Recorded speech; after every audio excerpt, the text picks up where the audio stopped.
Hello. As you can see, this is the, that was a raven that I bought from Party City during Halloween because I dressed up as the Crow from the movie The Crow. I just decided to do another video. This time it's another book review. So, the book that I'm reviewing today is this, The Ocean at the End of the Lane by Neil Gaiman. This is the first time I've ever repeated an author in this book review series that I have going on. And you'll notice that the cover art is quite lovely, very dreamlike. Yeah, and this book only came out like last year, and it definitely lives up to his reputation. It was definitely, even compared to some of his other works, it was one of the more abstract things I've read by him. The premise of the narrative is that a middle-aged man returns to the home where he grew up, following the funeral of someone who we really don't know.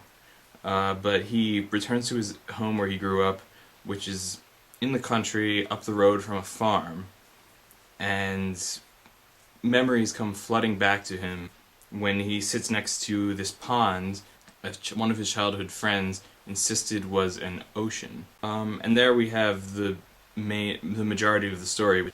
He tells it in from a first-person perspective as a flashback of when he was a boy.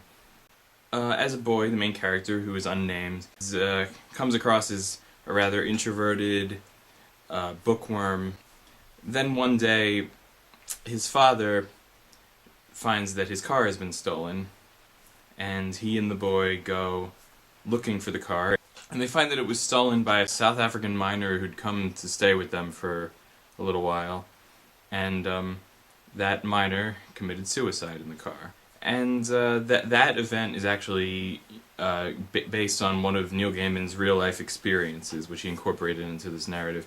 And I think Neil Gaiman, a lot of this is sort of loosely autobiographical. This car incident sets into motion a series of emotionally jarring, surreal events. And this all comes to fruition when he meets this girl named Letty and her family, consisting of her mother and her grandmother, who live at the farm down the road. And they are an eccentric, mysterious lot. Basically, his adventures with Letty are where the novel's surreal qualities really come to light. It's kind of hard to describe some of the things that happen in this novel. Essentially, the main character deals with the domestic drama with his father and his mother and his sister, and this babysitter who his parents hire to watch him and his sister. And that sort of intermingles with this other plot that's going that parallels it, which is there's this monster that Letty and her family are trying to keep at bay. It's kind of hard to describe the plot further than that. The real value of this novel, for me at least, was the nostalgic feel of it and how it depicts how memories are distorted over time, and how you can go back to a place and so much has changed, yet nothing has changed. But it also deals with not just with the past, but with the present, and how your perspective on a situation can be influenced by your imagination. I definitely saw a lot of my own childhood and some of the simple experiences that were, sort of blown out of proportion by the main character's imagination. And I also think that there's something to be said for, if you remember it a certain way, that's how it actually happened, because what's left of it. It sort of brings up an issue of what the objective truth versus the subjective experience.